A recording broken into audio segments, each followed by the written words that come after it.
Boola, and welcome to the Once Upon an Island podcast, number 2 on the charts, number 1 in your hearts.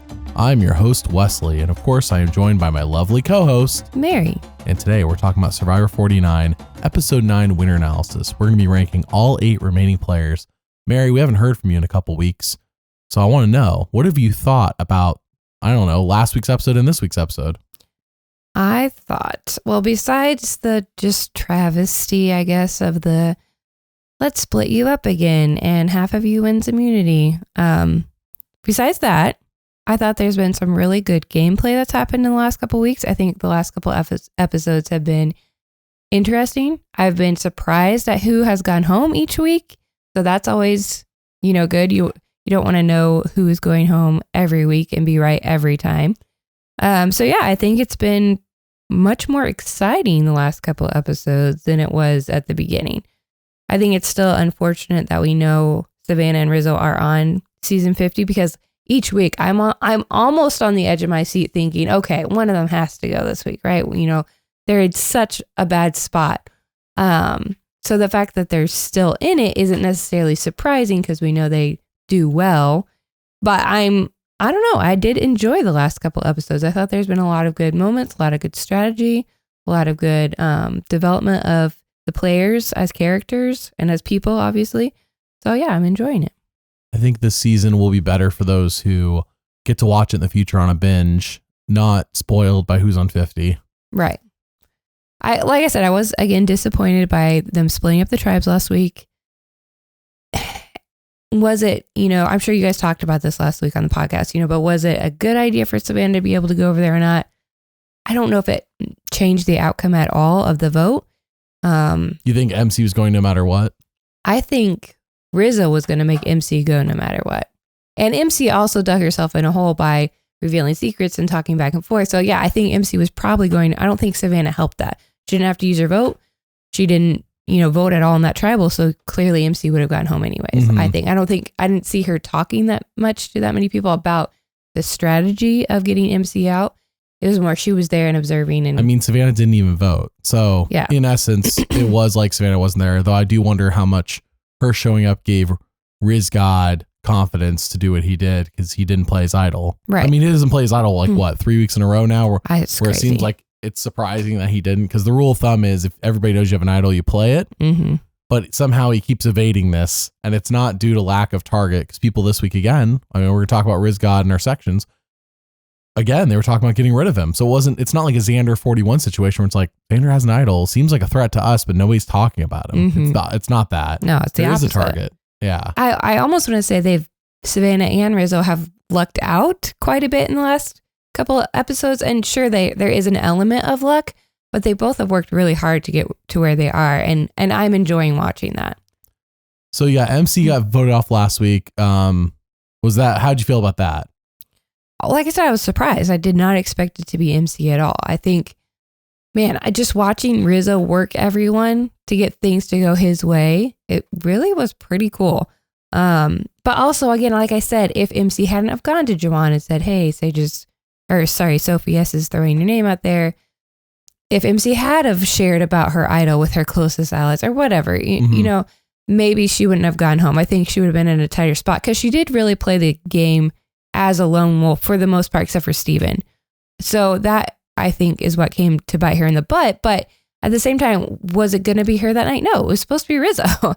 Clearly within those divisions there, it should have been Rizo going home. But, MC messed up. That's the little bit of luck. And then Rizo was able to take that lucky break he got and work it to his advantage. Not all players could do that. Everyone gets a little bit of luck, but good and bad in the game. And it's what do you do with it? And I think Rizo did a good job. And the thing is, MC wasn't really that big of a character.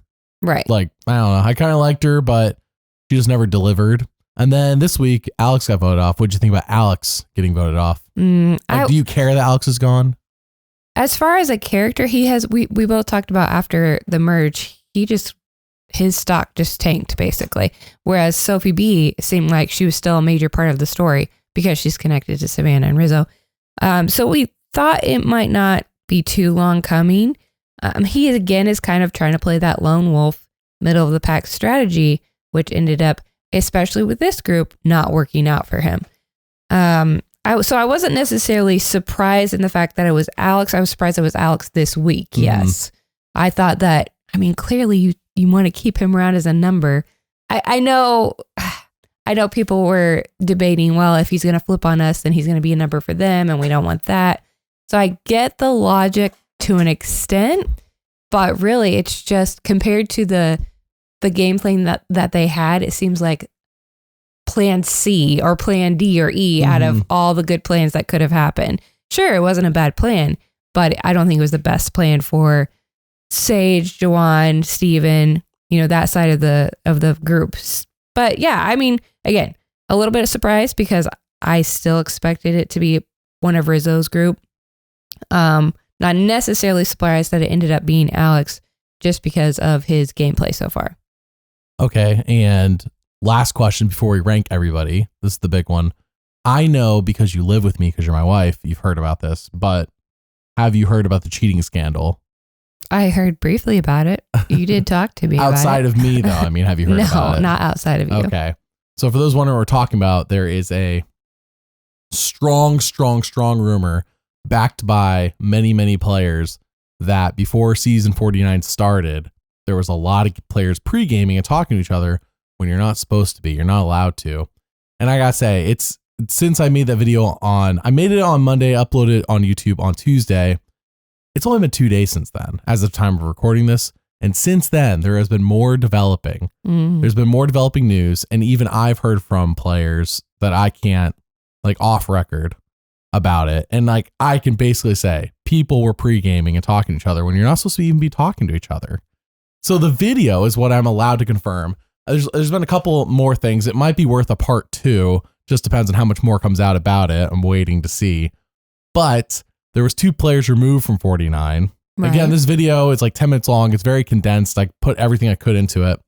But this is a very shorthand of 2 players removed. I think that was public. Jeff revealed that before the season even started. And then it turns out that maybe they weren't the only 2. It's just that the show only had 2 alternates. Yep. That's unfortunate. Yep. That's the reality is that, and it all happened apparently 12 hours before the season started. So I know people were like, well, if it was more than 2, they would have removed them. Not if you only have 2 alternates. You got to get whoever's the biggest 2 people doing this are. What are you going to do? 2 people are speeding down the highway going 15 and everyone else well, I can speed going 10 over because the cops are going to pull over people going 15. Yeah. There's your analogy for the podcast. Wow. So I think whereas by the way, nobody should be speeding. Everybody should be going the speed limit pregame because you're not supposed to be talking to each other. In fact, people probably shouldn't even be hitting the gas pedal. I think you're not supposed to look at each other. Apparently that's okay. They can make looks at each other and with their face and whatever, but they're not allowed to talk, but people were talking. So if you want all the details on that, check out the video. I might make a part 2 depending on how much more I can get on record because I'm hearing things off record. I think people are scared to talk about it because season's currently happening. Right. But it's one of those things that when 49's done and people start blabbing about it, that's going to be, the dam gates, whatever, the dam will be broken. The gates will be, everything will be flooded with information, I assume. Right. I would be curious to know because, it's very interesting. So, all right, let's talk about every player in alphabetical order. We are going to rank the remaining 8 players. Our rankings will be down in the description in text form. The chart on the top right-hand corner shows you how many times people have talked to the camera in confessional. It will be relevant, of course, because we're going to talk about it. However, I will say, and I've said this before and I'll say it again, that the number of confessionals is not as important as the quality, but the number is still a factor. It's still a factor. It's still a factor, especially in a couple players' cases. So, Mary. Oh, and we have a movie review at the end of this week instead of, I didn't do it yesterday with Rebecca. We're doing it today with you. So, all right, Mary, who is our first player? Our first player is Jawan. Jawan had 8 confessionals this week with a total of 41. Do you believe Jawan is the monster? The horror villain? No. Apparently everyone loves Jawan. Everyone's willing to give up stuff for Jawan. So, no, he's the nice guy in the horror film, apparently, who probably isn't going to make it to the end. I have Jawan 6th. He's above my no confessional people in last place. Strictly because, well, number one, everyone's already said he's just such a nice guy. He's doing such a good job. Everyone loves him. I do feel like his fate is a little bit tied to Sage, and he might be a little bit more of a threat than Sage in people's eyes because of the likability. Several times this episode, we talked about how much he was liked and how much he was doing things for people. We had a little bit of a sad, sob backstory about him and his family. And even in the secret scene this week, it shows the schoolyard pick that they did at the reward challenge, and everyone was talking about Jawan and how they wanted Jawan to eat and which ends up making sense because Kristina switched with him later. So yeah, I think his likability is just becoming more and more apparent. And especially when you compare it to Sage, who's a little bit weird and snarky and can be mean. Savannah, who's mean, according to the cast, she's a mean girl. I think Savannah she gives off the vibes. Probably a little bit. At minimum. And then you have people talking about, okay, well, Jawan and Kristina want this to happen, or Jawan wants this to happen. So he's clearly a strategic threat, a social threat. So far, we haven't really seen him be a physical threat in the challenges. So maybe they're thinking we could get him out at any time. But yeah, I think his edit is definitely not showing winner. So he's at the bottom of those who are possibly going to win for me. I think it's interesting that in the secret scene this week, they showed them picking the groups for reward, and Rizgod picked Jawan first. Like that was the first pick for anybody because people were wanting to help him get a reward. Yeah. And then we didn't see that in the show, though I do think that would have been interesting. Maybe they could have truncated the picking of everybody, but like I feel like that was interesting enough that there was filler in this episode that could have been cut in favor of like, oh, here's people picking each other and why. There's some, it's not just random drawing rocks of groups. I think it helps a little bit to flesh out who likes who and why and stuff like that. And Sophi B picked that team, she said, because she wanted Jawan to eat, and she was like putting a vote of confidence there so that Jawan could eat. Right. People were rooting for Jawan. Yeah. And the fact that was cut does feel a little bit, against Jawan. Like that would have been left in the show, I feel like, if Jawan wins. Right. Everyone loves Jawan and he's going to win. Kristina, literally, and of course they could not cut this out of the show, gifts Jawan her reward after she wins. Like, I couldn't imagine them cut. Like, how would they explain that if they cut that out? Oh, yeah, I know. You can't cut that out. But Jawan's like, I want to earn it. And I get what he's saying when he says that. But what I don't think it was, nobody said this, but this is what I was thinking. I'm like, he earned it socially. Socially, he earned this. People want to give him a reward. Compare that to Rodney on Worlds Apart when it was his birthday and nobody took him on a reward ever. And he just kept complaining. He's like, doing dishes on my birthday. Nobody taking me on a reward on my birthday. I'm not taking any of them in Final 3. The only person I'm taking Final 3 is me. And it's like, that's not how Final 3 works, Rodney. Right. But people here are like, oh, I want Jawan to get reward because I like Jawan. So it's a definitely different situation. Right. In terms of that. And I think that that bodes well for Jawan that was in there. But I do think that if Jawan was on track to win, it's not guaranteed. It just feels like it would have been likely that they would have included Jawan being picked by Rizgod and why. And of course you said Sophi B picking that group to win and why, but they didn't include that in the show. Right.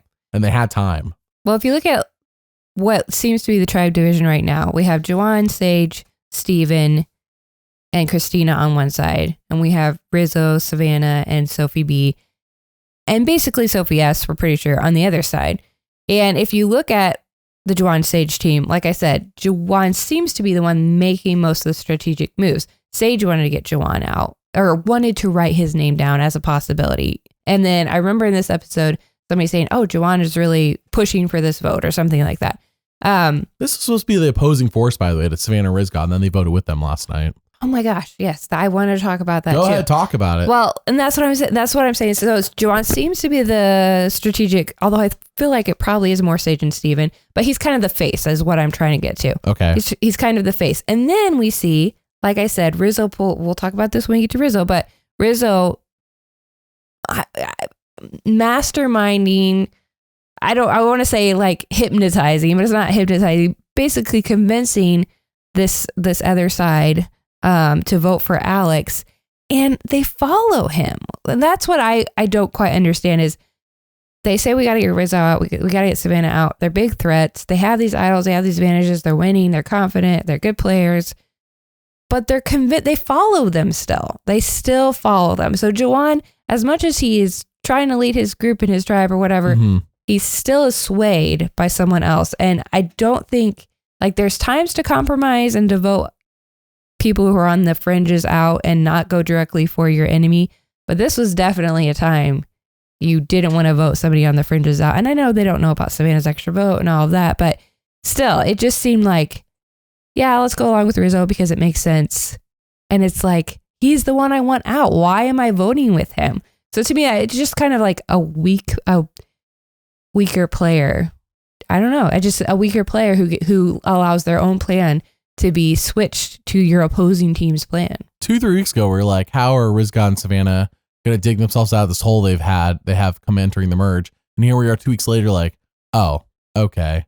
Like, It's so obvious now when people are voting with them to help them remove people. Mm-hmm. Like, why vote off Alex instead of going for the Rizgod? Right. Why not split your votes knowing that, like, why not throw your votes on Rizgod knowing they're voting for Alex? And like, okay, Rizgod plays his idol. Worst case, Alex goes. That's what you want anyways. But if Rizgod doesn't, Rizgod goes. Right. These are this is not speaking to them as people. This is my opinion. They are strategic morons because there was no good reason to vote for Alex over Rizgod. Right. This is not, how does this benefit you long term? Alex is potentially vote. Oh no, he's playing both sides.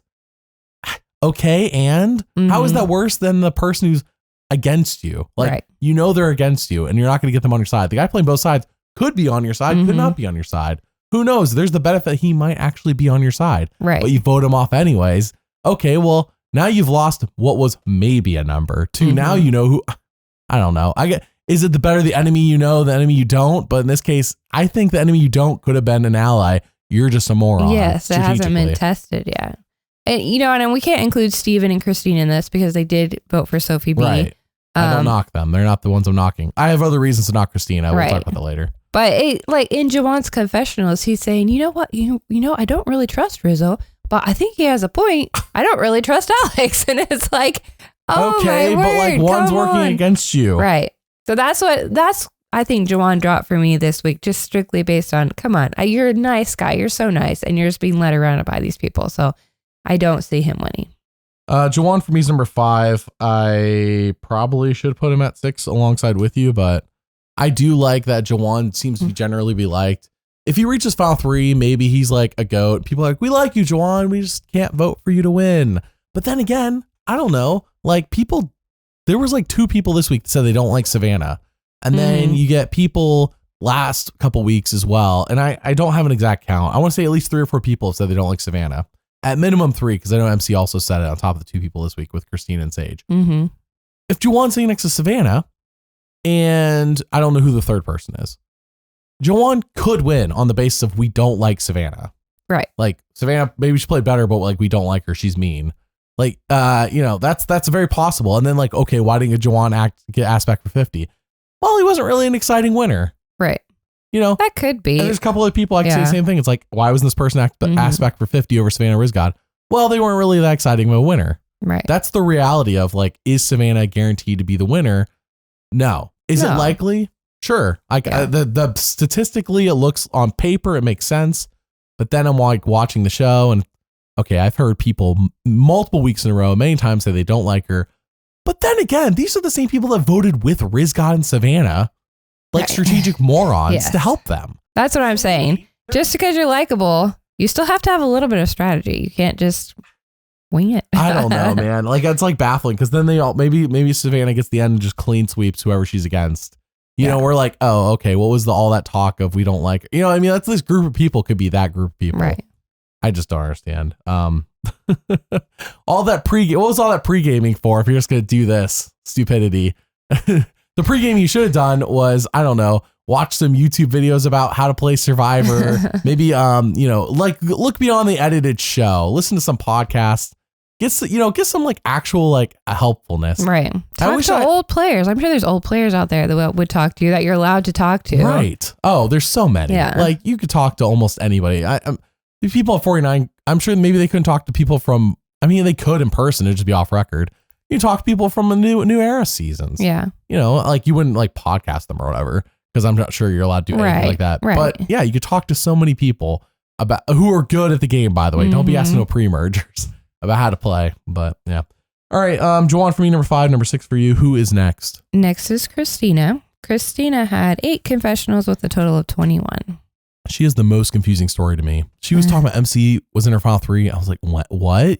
MC wasn't even there when she found the idol, and she's like, this is my final 3. She said that to other people. It was like Alex and Steven or something. And then Steven this week snitches to Sage that Kristina has an idol, Mary. I'm so highly suspicious that the next time on Survivor Shot, people being shocked is Sophi B stealing Kristina's idol.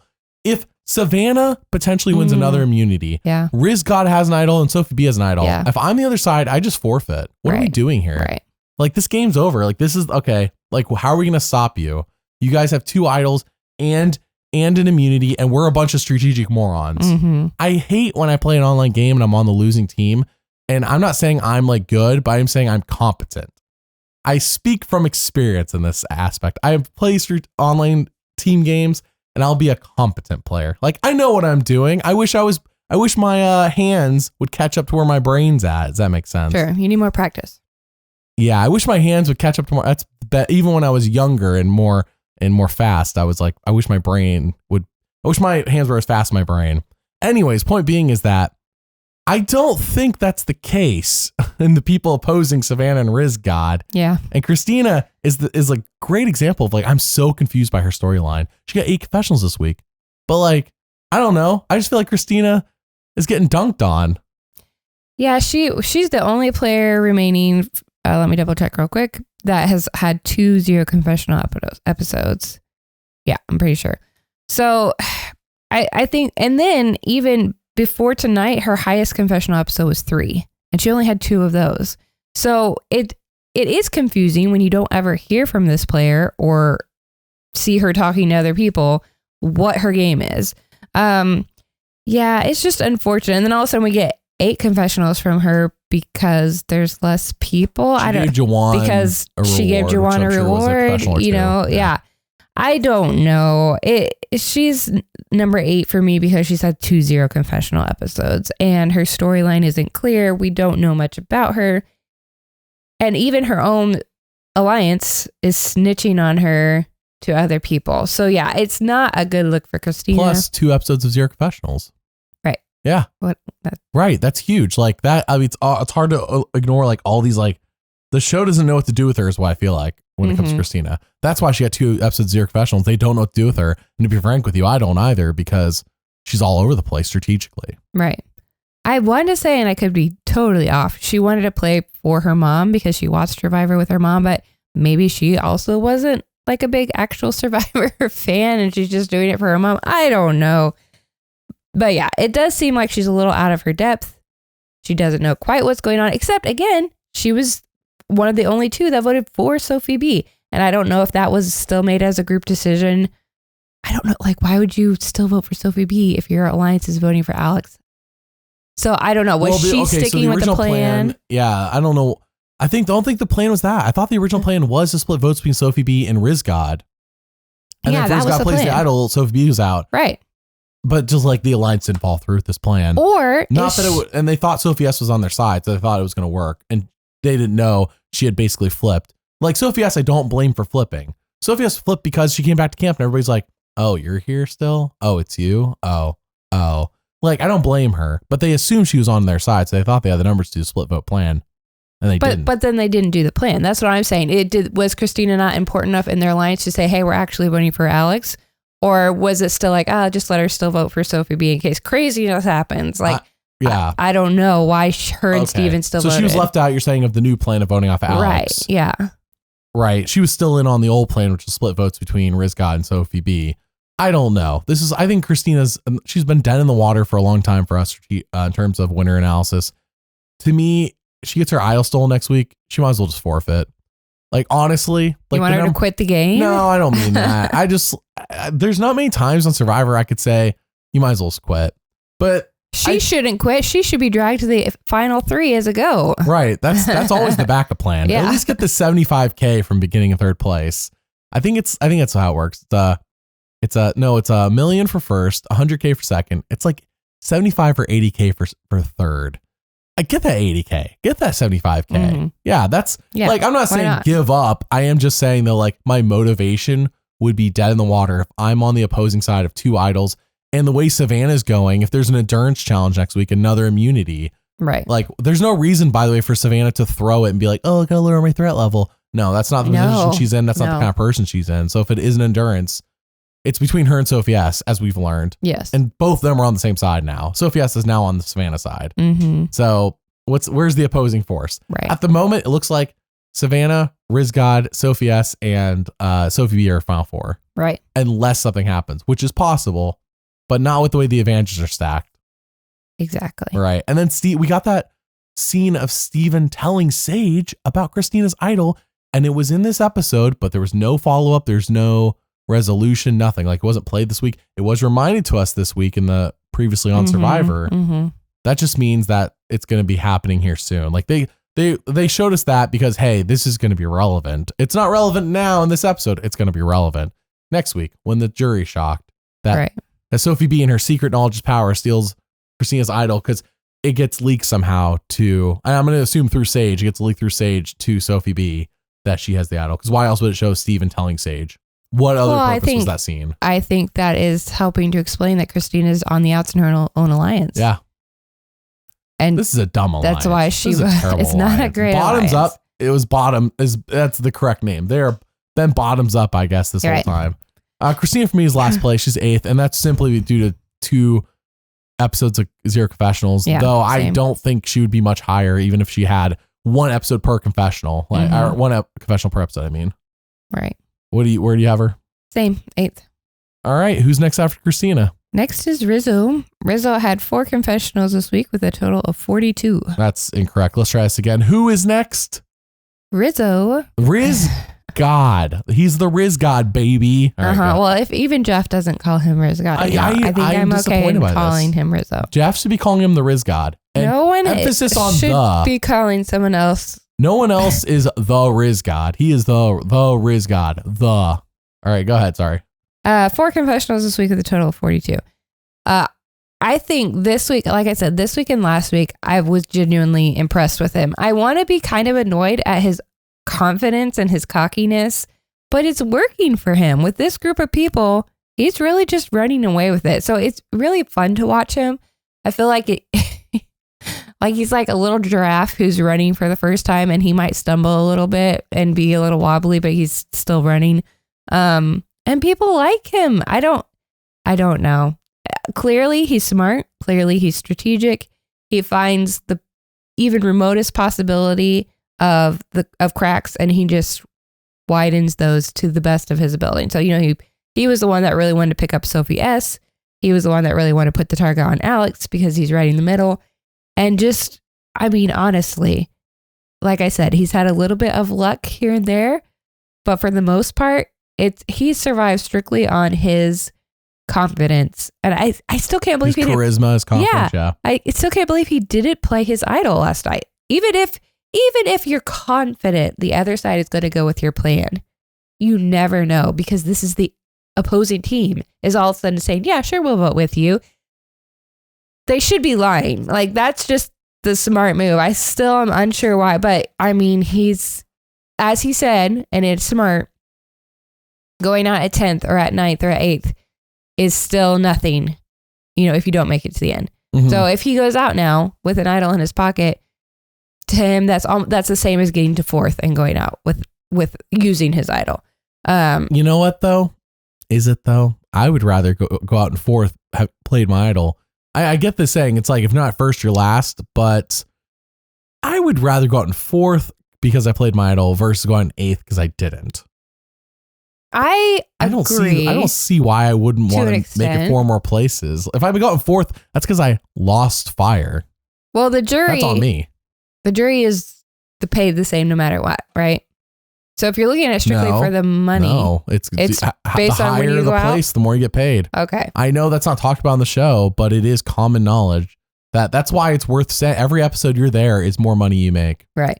Well, he's just straight up like a gambler and is bluffing so hard constantly and working he's super, super good. And again, with this group of people, it works. Putting Rizzo in 50 with all these really experienced players, mm-hmm. I don't know if he'll do as well. But he said it himself. He's a savvy player. He sees when people are playing. He sees when people are trying to work. I think he can see through the lies for the most part, and he can just, I don't know, use it to his advantage. So yeah, I've been impressed with him. I did move him up to 3rd. I almost moved him up to 2nd. That's where he should be. But yeah, he is a good player. It just in my mind, his cockiness, his confidence is going to get him eventually. I'm still mind blown that he didn't play his idol. Would you have played his idol? Oh yeah, I would have played. That's just my rule of thumb though. Also, I've never played Survivor. Maybe the situation demands something different. But in general, if my name's being thrown out there and I have an idol, I'm playing the idol because I'm not going home with the idol in my pocket. Look at the cast of 46. 5 of them went out with idols in their pockets. I bet you 5 of them felt like moron. Well, 4 of them, because one of them was Q. Did Q feel like a moron? Does Q ever feel like a moron? So 4 of them went out feeling like morons on 46. But yeah, I would say with the Rizgod, very impressive that he didn't have to play his idol. I do think eventually he's gonna have to play it. But then again, if all the numbers and advantages are on his side, why does he need to? It doesn't seem like at the moment Savannah has any plans on flipping on him. That's really where the question mark is. Like, are they going to truly stick it out to the end, or are they going to turn on each other, seeing that the other person is the threat to them winning the million? You know, does Rizgod go out in 4th because Savannah's like, here's a threat? Does Savannah go out in 4th because Rizgod sees she's a threat? I don't see her as much of a jury threat as Rizgod, simply due to people vocalizing they don't like Savannah or that she's mean. Right. But with the Rizgod, I do have him ranked number 2. And I really liked the way he explained. He's like, I'm telling people a bunch of stuff. Some of it's true, I think. And he wasn't even like super confident. He's like, some, like the way when he told us, he's like, some of it is true. I'm pretty sure some of it's true, you know, but it's like just enough truth that you could tell people. And it's like just enough where people aren't going to talk to each other. And if they did, what are they going to say that's going to convince them that the Rizgod wasn't telling the truth? Jawan's like, maybe Rizgod's lying to me. Jawan still votes with the Rizgod. Right. Okay. Exactly. Well, it was just enough that it worked. And when you have this truncated 26 days and you drop this news on people a couple hours before you vote off the tribal council, well, shoot, dude. Like, there really isn't like, I know a couple hours sounds like a lot of time, and it is, but like when there's like 7-8 people to talk to, right. Or, you know, I guess if you're not talking to everybody, but like those conversations aren't 5-minute conversations. On the show they are, but I'm sure they're talking forever about everything under the sun. So, you know, and then do you feel confident about broaching the subject that Rizgod told you to somebody else? With all, you know, sometimes you need your emotions to calm down before you talk to somebody, and you don't have time for those things. Well, clearly, Jawan talked to more than one people. I know Rizo. Sure. I think I made a list, and I don't even know. But he still voted with Rizgod. So at the end of the day, whether that was what worked or not, it worked. Right. Well, Rizo didn't wait. He did go around and talk to everyone. He talked to Kristina. He talked to Jawan. He talked to Sage. He talked to Steven. He talked to all of them about the plan. Right. And yeah, here it is. Sage says, after talking to Rizo, I'm kind of playing my own game. I can do what I want. Like, I don't have to go with Rizo. But what she wants to do is vote with Rizgod. She actually did go with Rizo. I'm my own person, okay? We're just a group of individuals all doing our own thing. Yeah. We just happened to all vote together. Yeah. And then Alex, now there was clearly, like, because Jawan goes and tells Alex, hey, Rizzo's throwing your name out there. And so then Alex is going around and saying, hey, Rizzo's throwing my name out there. You know, guys, I'm like, keep me safe. So clearly there was time enough to talk about the plan to pretty much everyone. But at the same time, these are still pretty quick conversations that are happening. Do I go this way? Do I go that way? Yeah. Tribal's in an hour. The boat's coming. So I'm sure it was a little bit nerve-wracking and you had to make a split decision. But I think that's where Rizo is doing a great job. He's great at controlling the chaos, instigating the chaos, and then controlling it. Right. Versus these other players are like getting, you know, caught up in all of this chaos. It's almost like they started watching Survivor within the past year, the other players. Maybe. I mean, MC at least was honest about it. But if you told me that a lot of, and we say, oh, we want more recruited people. The fact is the show is recruiting people. That's how you get people getting on and then only having watched the show within the past year. You know, or they just started watching, they saw Jeff say apply and they applied. I mean, I guess we can buy that. But let's be real. Like, some of these people are being recruited and then they're watching the show and they're understanding the show. It's just the edited show they watched. And if you binge through seasons, in my opinion, it doesn't sink in. Nothing really sinks in if you're just binging. It's just like taking a gallon of water, just dumping it on your face. Like, sure, some of the water got in my mouth, but most of it just got on me, and now I'm washing it off. That's how it is to binge through a bunch of seasons at once. I could see that more of these players are fans. It's you still just have to have the want to. You know, like Savannah and Rizzo have the want to. They have the desire and the drive and the capabilities of doing it. Some players, they just don't. And that might be in correlation to their understanding of the game, or it might just be that's the type of people they are. I thought. Possible. Well, Rizgod for me, number 2. For you, number 3. Who is next? Okay. Next, we have Sage. Sage had 5 confessionals this week with a total of 38. I wanted to keep her higher, but man, I just her and Jawan voting with them just really. It wasn't a great episode for her this week. No. I agree. She still seems to be, oh yeah, get Savannah out. We've got to get Savannah out. We've got to get Rizzo and Savannah divided. But her actions don't line up with her words. And maybe she's thinking, well, nobody likes Savannah, so whatever. But I don't know. It was a quieter episode for her as far as why did she flip to Alex? We heard from Jawan. We didn't hear from Sage. And up to this point, we've been hearing from Sage a lot about why she was doing what she was doing. So yeah, I almost moved her down. I almost put Rizzo there. But I think that she's still capable of floating through this and getting to the end. And imagine if Jawan and Steven and Kristina are all in the jury with MC. Would they vote for Sage though? I don't know, because Sage still struggles with her people skills. And in a secret scene we saw this week, she was kind of instigating, making a lot of people laugh, which people do enjoy that. But she was still just like talking about farts and blackheads and all the things that she normally talks about. So, bro, it was too much. Even if she gets the more she talks about, the more I think about it, and I'm like, does she keep these? Where does she keep these? Is this like one of those psychotic situations where it's like you go in her apartment or house or whatever, and it's like, what is that on your wall? Oh, it's just my collection of blackheads in jars or whatever. That's just, I don't know. Like, what? She collects them though. It's not like I enjoy seeing people pop a blackhead. Right. Her thing is collecting them. The more it sinks in, like when it's not just dumped on my face as a gallon of water and actually have time to like think about it, the more gross it gets. Yes. It's gross. But it was brought up again. And I'm just like, ugh. It's true. So yeah, I don't know. Like, she seems to be doing well. I still have her at number 2, but I don't know. I don't think she's much of a threat in her group as much as, say, Steven or Jawan, but she will be. And I totally see Rizzo and Savannah just decimating her. She won't ever work with them. So therefore, she's going to have to go soon.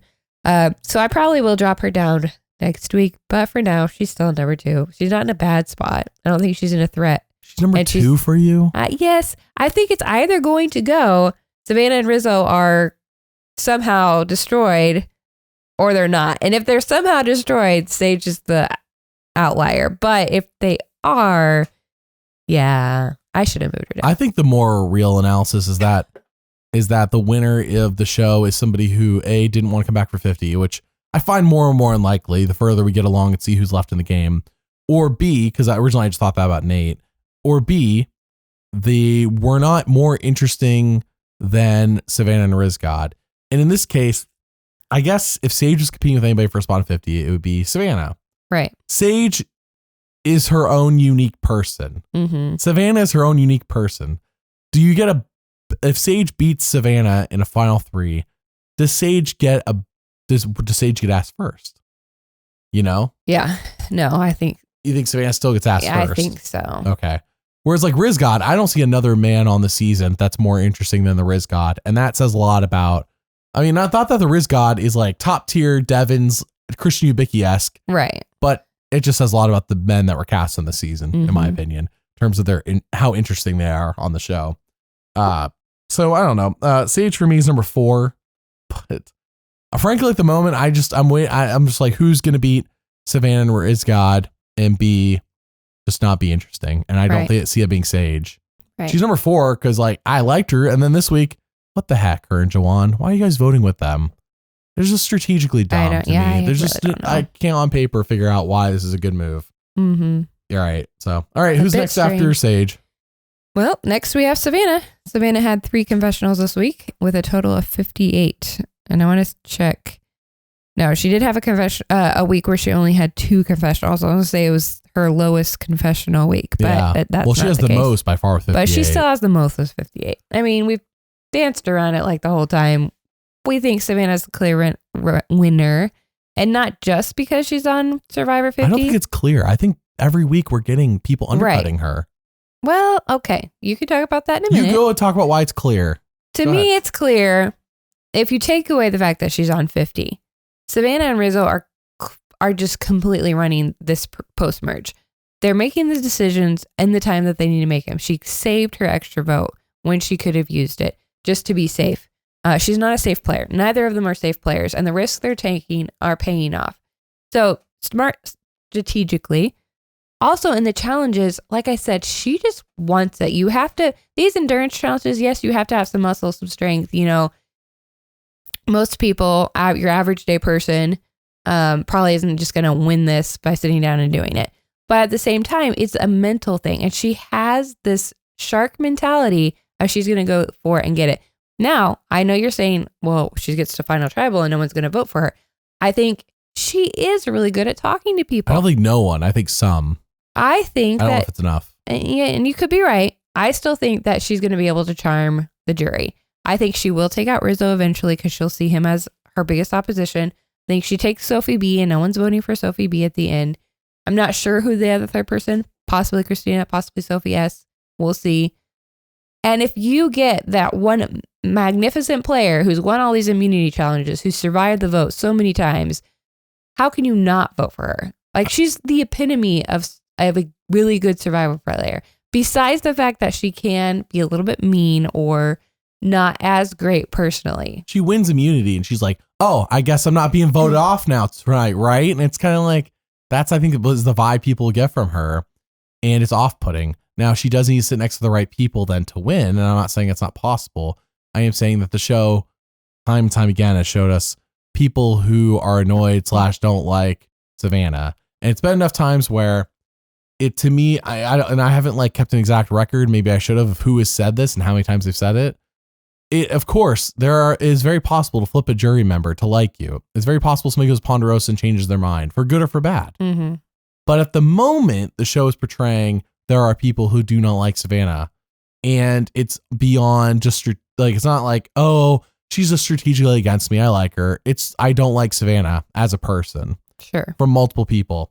And that does not mean she's guaranteed to lose, because let's say Sophi B goes to the jury. I think Sophi B votes for Savannah at the moment. Yeah. I mean, this week we saw Savannah. By the way, we failed to mention Jawan had a sad backstory with pictures earlier. Did you mention that? I did. Oh, okay, good. I meant to comment on that. Whatever.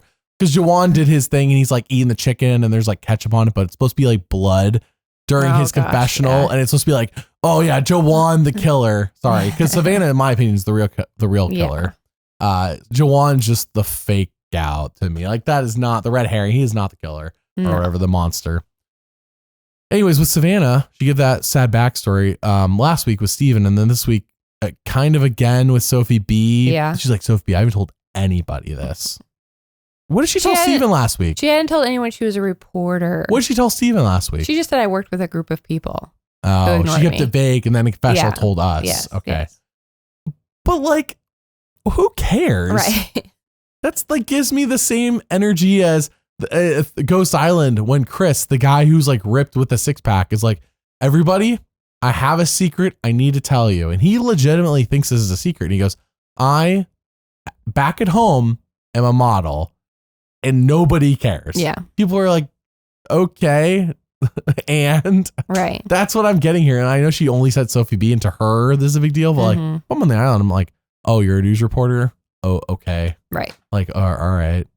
Are you, unless you're doing for national news, that to me does not matter, because national news means you get paid good money. I think her thing was she didn't want people thinking she was good at talking to people. I mean, we're 9 episodes in. Like, if you're good at, I've seen you on the island for 16 days. Yeah, are you good at talking to people or not? Yeah, exactly. Yeah. Like, you either are or you're not. Right. Like, I get the idea, like, oh no, people don't see me final tribal because of this. Sure, I guess, but at the same time, I don't know. You don't want to give anyone just ammunition for fun. Like, if you were to go on, I'm sure you wouldn't say, oh, I'm a podcaster. You're right. I wouldn't say I do Survivor on YouTube. Right. So just freely handing out information about yourself isn't always good, but at the same time, it's not like it's clearly not this big secret that Right. it's not a big If deal. I went it on, I would just lean into I'm a disabled veteran and just lean into that. And people ask what do I do now? I do YouTube. And then if they ask what do I do on YouTube? Amazing Race. You see, like, that's all true. That's all true. I'm just not going to talk about Survivor. But if somebody brought up, I'd be like, yeah, I also do Survivor. And that would be like, all right, well, I'm not going to like sit here and like lie to you, because if you asked and it's too late. But yeah, I would like tell the truth, like Carrie Hogaboom style. Like, nobody asked me what I did 15 years ago. Yeah. Nobody asked if I covered Survivor. I would just tell them the truth. Yeah, I did yeah. And how much do they want to dig into? It's up to them. So is Savannah still number one for you? She is number one for me. And tribe divisions are a huge reason why on 50. She has gotten a big edit.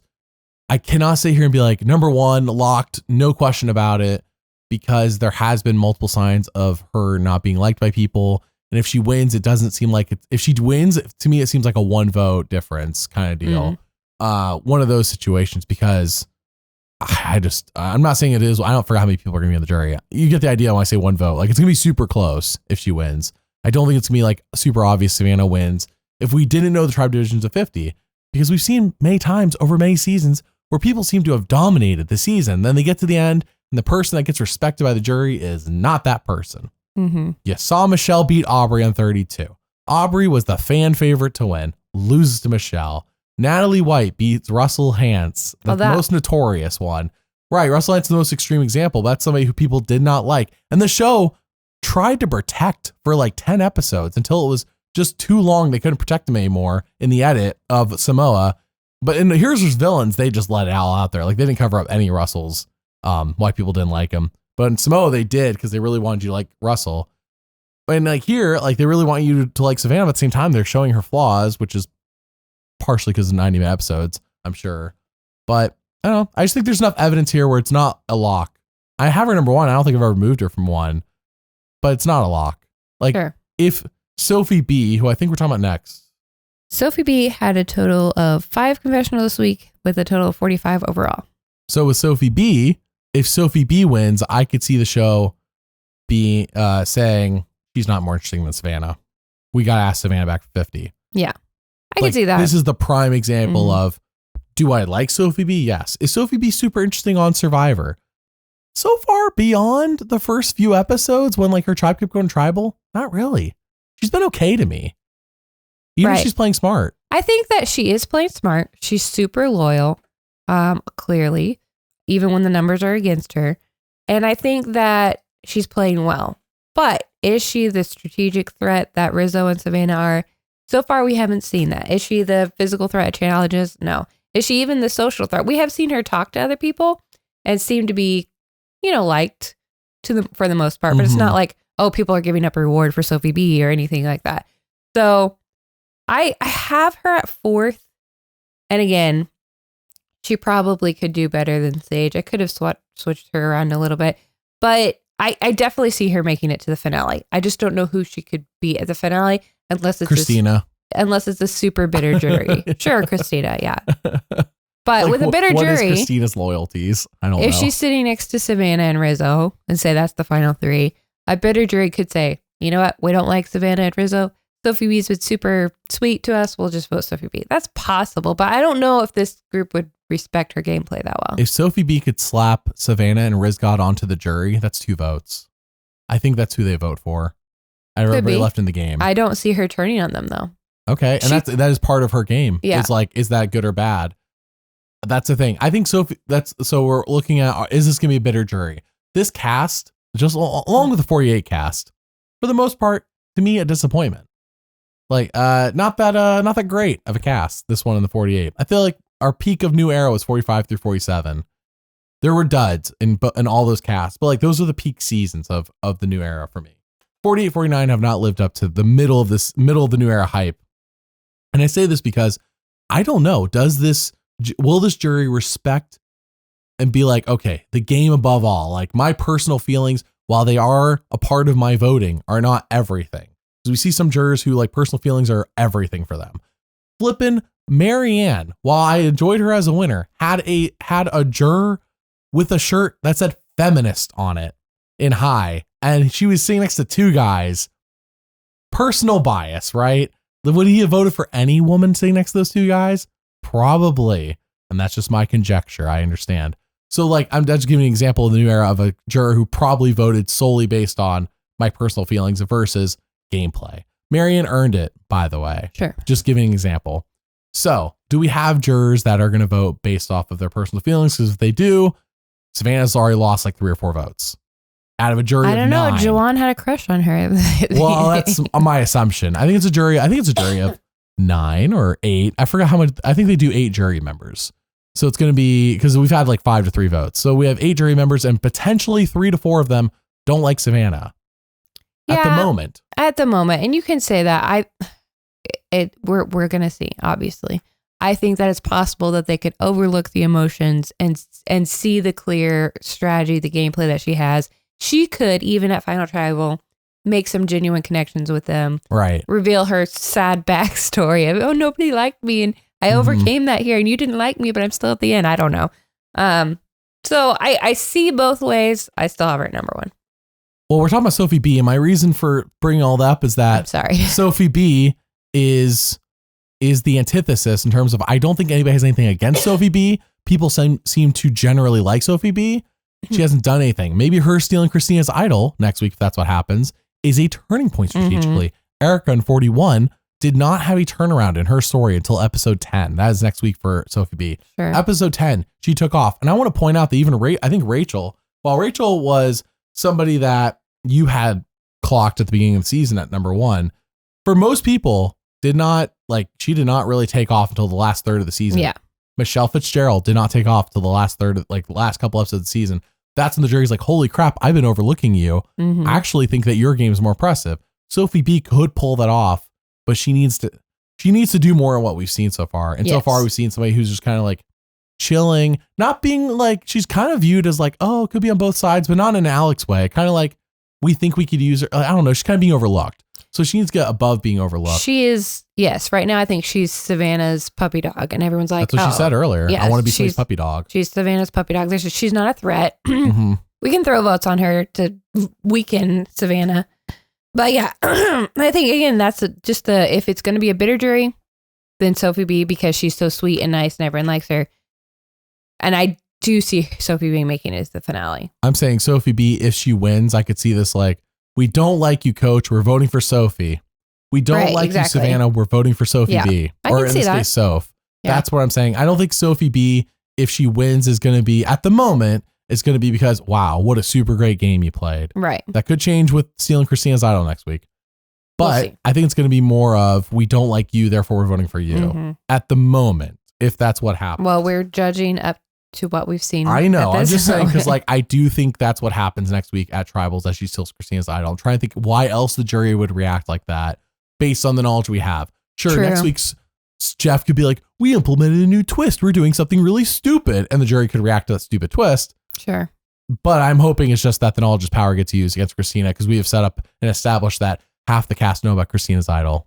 Yeah. And that is eventually going to leak to the other half of the cast, in my opinion. Because if that half the cast was really locked together, they wouldn't have voted with the other half, but they did. Yeah. So shoot, dude, at that point, Sage voted with Sophi B. Why can't she tell Sophi B about Kristina's idol? My goodness. We can't vote off Kristina because Kristina has an idol. Yeah. There you go. Like that. That's that simple. Well, if that happens, Sophi B will move up in my list, but right now she's number 4. She's number 3 for me. She needs to do that and make the idol count. It can't just be stealing it. She has to make it count. If she doesn't make it count, you've only done the setup. You need the payoff. The payoff is making the idol count. That's what would impress people and impress me to even consider her for 2 at the moment. So, all right, who's after Sophi B? Sophi S. All right. Sophi S had 5 confessionals this week with a total of 22. But has a big fat 0 confessional episode earlier in the season. She got skunked. I think the only thing really necessary to talk about with Sophi S is the fact that when she came back to Tribal and how everyone kind of treated her. Well, number 1, she said something out loud to everyone. I can't believe the reaction I'm getting from you all, which, to be fair, like, that was her feelings in the moment and they came out, and that's fine. I just don't think she handled that very well. And that's part of the reason we're not seeing as much from her, because she's a strong physical player. She's a strong strategic player. It was the smart thing to do, to have a backup. If you're trying to get Rizzo's idol out, to not have whoever Rizzo wants gone to be gone. It's smart to want to put another person's name up there. So she's a smart player. She was really good with people relationally. But yeah, I think number one, just don't have your feelings and maybe not shout them out to the whole tribe at once. Have some one-on-ones and be like, hey, I got a weird vibe. Why were people feeling like this? And I think, honestly, her old group, it really wasn't the fact that they thought she should be gone. It was the fact that they thought Rizzo was going to play his idol and therefore she would be gone. Like, they wanted it. Probably the shocking thing was that Rizzo didn't play his idol and they were surprised that MC was gone. And she took that more personally. So sometimes you can't just take all of those. There's so many factors and so many things happening. But yeah, I mean, like we said, she's had a non-confessional episode. She's now with Rizzo and Savannah, but clearly probably on the bottom of that alliance. Right. On the bottom of the other alliance. She's number 7. Yeah, Sophie S, she just has a zero confessional episode. And as much as I like Sophie S, as much as she's become a bigger character, a la Genevieve, where at the beginning of the season, who is this person? Now all of a sudden they're a major character, a major factor. She flipped to the other side. And she's the only person of the people who voted with Rizgod, Savannah, and Sophi B, where I'm like, this makes sense why you flipped. For her game, you came back to camp and people are like, oh, it's you. Where's MC? I like MC. And I know it's not exactly what they said, but she openly said right in front of them all, basically, do you all not want me here? And they didn't say anything. And it's like, oh, okay. And somehow they still thought she was going to vote with them on the split vote. And I know that partially that's editing, but she did openly say that in front of everybody. And if somebody had a reassuring statement or something, you think they would have shown it.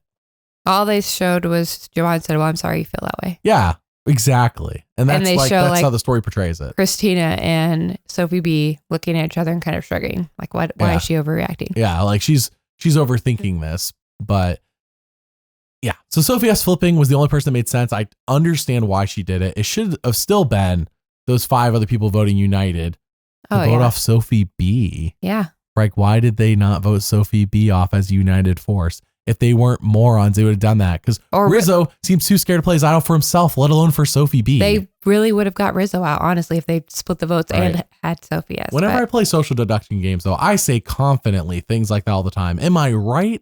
Oh, yeah. I don't think I've won once. I get to the end, though. I constantly get to the end, for those wondering, when I play social deduction games. And then I lose. Because I talk like this, where I say things super confidently in the game, in front of everybody. And I'm like, this is the facts. I'm like, if, for example, let's say we were playing, if I was on this show, I'd be like, Rizgod's not playing this out for Sophi B. He might play for himself. Maybe he seems too scared to do that. That's the kind of things I would say. And I wouldn't care. I'm like, he's not going to do it. Well, if he was, he would do it. Yeah. Right. If he was, he would have played it last week, but he didn't. He's not going to play it this week. And if he does, he plays for himself. He's not playing for Sophi B. We go for Sophi B. Worst case, he votes off Alex. Oh no. Oh, the horror. Yeah. Like the thing we were already going to do. Just like, I would never, hopefully I wouldn't be caught up on the incompetent side of the alliance, on the incompetent alliance versus the competent alliance. Well, I think you and Rizzo have the most similar gameplay. Oh, I'd be eliminated because of that then. They would vote me Rizzo off was later there, on. yes. They'd be like, well, we got to get rid of Wesley. He talks too much, says things very confidently that half the time are correct. So half the time Wesley is 100% correct. So yeah. Who are we talking about again? Sophie S. Yeah, I like Sophie S. Feels a little bit like Genevieve, where she was a nobody and became a somebody, but that zero confessional episode, like Genevieve, has tanked her. Yeah. And unfortunately, she is number 7 as a result. Otherwise, I would have her higher. If she didn't have that, I would have her higher. Yeah. The diet food reward will forever be implanted in my brain. Okay, are we on to our last player? Yep. Our last player is Steven. Steven had 3 confessionals this week with a total of 30. Steven up through last week to me was like a bland piece of toast. Like, Steven's just okay. But then this week at the challenge, he talks about space and then Jeff tells him to shut up. Yeah. Respectfully, like a father. That was hilarious. He's like talking to his son. He's like, and I know it was so they could do transition, but it didn't sound like, okay, hold on, let me give the instruction that you can continue. It sounded very much to me like, please stop talking. Yeah, it was almost like we want people to fail, so stop distracting them. Right. This challenge can't last. I got 15 minutes, guys. Right. I got to get back, okay? I got to get back to my hut and eat lunch. And you guys are interrupting that by making this challenge last too long. Yeah, that's what, to me, it's what it felt like. Because like they did the transition from hands to no hands at 10 minutes in, and that's when he told him to shut up. Yeah. But he wasn't like, go ahead and continue after that. Right. Right. It was genuinely seeming to help people. And Jeff didn't want that. It's like, why? Okay. And then we go to tribal. And Steven's like, Jeff, you have an option. Space analogy, kangaroo analogy. And Jeff's like, I get an option? Kangaroo. Because I don't think Jeff likes space. Apparently not. Everybody has their interests and disinterests. I don't think Jeff is at all interested in space. So don't ever ask for Survivor on the moon. It ain't happening. Could you imagine though? It ain't happening. Survivor on the moon. Jeff would be too old. Imagine at that the point. Insane amount of money that would take. It'd be an AI Jeff. They would have to feed them though. They would be insane. Oh, yeah. I don't even know how that would work. It just sounds, anyways, that sounds like a bad movie plot, Survivor on the moon. But anyways, Steven, yeah, to me, he became an actual like person with multiple sides to him this week. I will say with Savannah last week when we talked to her, he seemed very disinterested or didn't seem at all connected to. And I know you said this to me, but then Rebecca said it yesterday in the podcast. So now multiple people have said it to me where it seemed like, or Rome said, I forgot. Sorry, it was just last night. So I forgot who, Rebecca or Rome. Somebody mentioned that besides you, Mary, that Steven did not seem to really care about Savannah. Well, and her yeah, backstory. It was clearly, you can just tell when someone's being empathetic or not. And he was just like, oh, okay. Yeah. Wow. Because he's probably thinking, you're kind of a mean girl. I get why they didn't want to hang out with you. Well, he's also probably thinking, you're on the bottom and you're just trying to make connections. And I don't even know if this is true or not. Yeah, that's true. Because Steven, as we talked about, is a pretty smart player. He still voted for Sophie. Does that mean he's a straight shooter too? Yes. I haven't seen him BS at all. Yes. All we really know about his game, despite the fact if he does get confessionals every week, is that he was close with MC. MC got voted off. So now he's trying to find a new number one with Sage, which I could see working out. Maybe. We also know that he's afraid of the chickens now, kind of, because he's killed 2 of them. But he didn't even vote with Sage this week.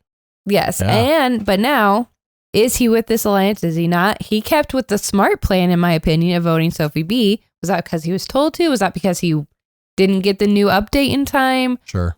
I'm interested to see why that's still happening, because I do think he's a smart player. I do think he's good socially. I just don't see where he's at. He's kind of floundering. Like, is he really with this group? Is he really with that group? Is he on the outs? Who knows? So that's why he's only number 5 for me. I think he's likable. I think he's smart. I don't think he has a big target on him, but where is he in the game? I'm not really sure. Steven, if Steven wins, we can all be like, oh, okay, I guess that makes sense. Why didn't they put more investment into him? Though at the same time, I'd be like, I understand why Rizgod got picked over him. Oh yeah. Like there would be no question. It's like if Sophi B wins. Oh, I get why Savannah was picked over Sophi B. I get why Rizgod was picked over Steven. That's kind of where I'm at. Like, okay, if these two don't win, why were they picked for 50? Because the winner was not interesting. And the only person who's left, in my opinion, who is interesting and would have been asked back for 50 is Sage. Everyone else to me is just generally okay. Sure. Like they're fine. Are you special enough to be on 50 though? Based on what I've seen on the show? My opinion, no. And that's not a knock against them. Who did you say? Wasn't it Marianne? Marianne said she was cut. She was cut. So yeah, do you have to be... She didn't say who she was cut for. Well, I know. I'm just saying. Because a lot of people were asked for 50 and cut. Sure. And I know people suspect Marianne must have been cut for the winner. And it's like, maybe. Unless, like, how does she know that though? Unless production told her we're cutting you for the winner of 49. No. All I was saying was that when you have a personality like Marianne's, and then you bring up like a personality like Sophi B, Sophie S, whatever, Steven. You're not cutting Marianne for Sophi B. Probably not going to cut Marianne for Sophi B. Just strictly based on like entertaining, personality, whatever. Right. Maybe Jeff doesn't want to hear any more space analogies. So I maybe Steven does make it. I just don't think he pops on screen that much. And why would you bring him back for 50 in that case? You don't want any fodder on the season full of 24 people. Like I really don't. All bangers. If somebody wins, I want to be like that person. I want all 24 people to be, in my mind, worthy of a win. I don't know if all 24 people are, but I'll say most of the 24 people. I'm like, if you win, this is gonna be an interesting season. Right. With I got to mention, Mary, Rome revealed that he was told to apply for 50 before 47 even aired, and he had to make a tape. Wow. He had to make a video for them. Right. And he said that their prompt for him for that video was talk about how if you come back for 50, it's going to be your redemption arc. But he didn't even know he was going to have a downfall kind of villainous edit that he had in 47. So he made his tape not knowing how his story, but he knew he went out in 6th episode. He didn't know how he's going to be portrayed. In his mind, in Rome's mind, he was a hero. Right. In Rome's mind, he probably always thinks he's a hero. But in his mind, he was a hero. And then they portrayed him as a villain. And he didn't realize. Yeah. Anyway, so he said that was like, it was weird that he didn't say it was weird. I thought it was weird that people who they've already filmed or they're having them do application videos for 50. Like, I don't know. You saw them on the show. Just do an interview with them. Right. That's how I feel. Maybe that was one of those where it's like they haven't seen him air yet. So they were like, maybe they needed more from him because of his season not having aired yet. That's my only thought with that one. Who knows? Do you think Savannah and Rizgod had to do a tape? No, it's a joke. The season ended and then 2 weeks later they're filming 50. Yes. That'd be ridiculous. I forgot I was so close. Rizgod, I know you just got done filming 49, but can you quickly come over here and do a tape with us to apply for 50? Like, no. I think it may have been because the season hadn't aired yet. Whereas I bet you like Sari didn't do a tape. Sure. Like I don't think they needed Sari to do a tape. They know what they're going to get from Sari. They know exactly what they're going to get from Sari. Right. There's no question marks though. All right. Well, Steven was our last player. For me, he was number 6. I forgot to mention. If he wins, I guess I'd be surprised. I could see why Rizgod was asked over him for 50. Okay. Well, let's move on to the last part of our podcast. This week, we're doing a movie review of the Star Trek trilogy called the Kelvin Timeline. Now, Mary, you and I have watched the first 2 movies of this trilogy multiple times. I've seen these first 2 multiple times. We watched the third one, Star Trek Beyond, one time in the theaters, and I don't really remember much about it. And we didn't get a chance to rewatch it before reviewing it. So really, while I do own the trilogy set, as you can see in the pictures, of all 3 movies, we can really only talk confidently about the first 2 movies. Mary, I know you like these movies as well, even though the first movie is basically Lens Flare, the movie, Star Trek Lens Flare. Yes. But can you tell everyone what you think about the first 2 movies of the trilogy? Well, okay. So first of all, I will say I'm not a Trekkie per se. Neither am I. But I have seen some of the TV show and therefore came in with enough knowledge to appreciate all the nods to the original. But yeah, I enjoyed it for itself apart from the TV show. I think that has a good storyline, good actors. It's interesting and engaging. I like all of the effects, and sometimes it can be, if you do a space thing, especially if you watch Star Trek, the original show, it's like basically just the deck of the ship. Yeah. Like that's the majority of what you see. Not a lot of special effects. They don't have the money. Right. But this, a lot of special effects. Yes, there are way too many sun flares. I felt like I needed sunglasses by the end of it. But it's engaging, has a good storyline, good effects, good acting. It's a good origin story, that first movie. Mm-hmm. I'm not usually a big fan of origin stories because I feel like they were, especially at this time when it came out 2009, maybe it was right before the influx of just so many Marvel movies are origin stories for like 8 years, and that dominated the box office. And it was like, oh my gosh, by the time they got to Ant-Man, I was like, can we stop? I know Star Trek's not Marvel. I'm just talking about the cinematic landscape at the time. This, to me, every time I've seen it, I'm like, this is an enjoyable first movie. Right. It makes me watch the sequel. I do want to throw out there that Chris Hemsworth with an American accent throws me off. Like, Chris Hemsworth is Chris Pine's father. Chris Pine is the main character. Yes, Chris Pine plays Jim Kirk. Jim Kirk, thank you. And I don't know the actor's name, but the dude from Heroes, who's the bad guy in Heroes, plays Spock. Both do a great job of their characters. I don't have any issues. I think it's funny Chris Hemsworth is Chris Pine's father. And because in retrospect now, I feel like if they made this today, Chris Hemsworth would be probably cast as Kirk. You know? Yeah. Because Chris Hemsworth's the bigger name, but at the time he was not a name. Like this was pre-Thor. Mm-hmm. This is pre-Chris Hemsworth becoming like Chris Hemsworth's the bigger box office draw now. Right. Than Pine. Right. But Pine ended up being Chris Hemsworth's son. So Mary, I got to talk about this real briefly. They were talking about doing a 4th movie in this series. They ended up not doing it. And I'm glad they didn't, because they were talking about, let's do a prequel to the first movie. Oh, really? With Chris Hemsworth. Okay. Because it's Chris Hemsworth, the bigger name. Right. They're like, how can we make another movie in this series? And make more money. So the first movie is that. The second movie, I thought I would like the second movie more. I remember liking it more. The second movie is basically a modern remake of The Wrath of Khan, from my understanding. I've never seen The Wrath of Khan. and Benedict Cumberbatch is Khan, and I really like when they filmed the all the outside scenes in this movie, and only this movie in the trilogy. They filmed them in what's called open matte or 65 millimeter, 70 millimeter. I forget what it's called. They film it with like larger film stock, and you can tell because it looks so much better. All the outside shots, like it is, even though we watch these on 4K and like everything's in 4K. The outside shots look superior to the inside shots because of the film stock they filmed them on. That all being said, I actually think I thought I remember liking the second movie more, but I did not. It was good. It was good, but what's it called? Into Darkness? Into Darkness. Yeah, I think it's because of that final battle. I think it's by the time the final battle happened, I'm like, oh yeah, I liked everything up until this. Really? What did you think? I like both of them. I love Benedict Cumberbatch. Anything he's in, pretty much I enjoy watching. He's a big Sherlock fan. I am a big Sherlock fan.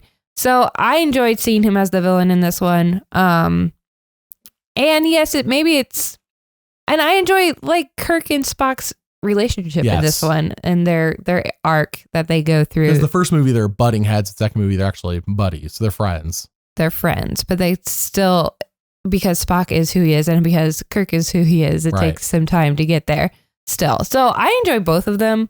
I don't think I could pick. I think if I had to pick one to rewatch right now, I pick the second one because honestly, the sun flares just drove me insane. Oh, the lens flares, they had some of them in the second movie, but not nearly as much. It was not as much. No. But I do think probably you're right. The first one has like a tighter story and overall just a better movie. Yes. Into Darkness feels a little long, but I enjoy both of them.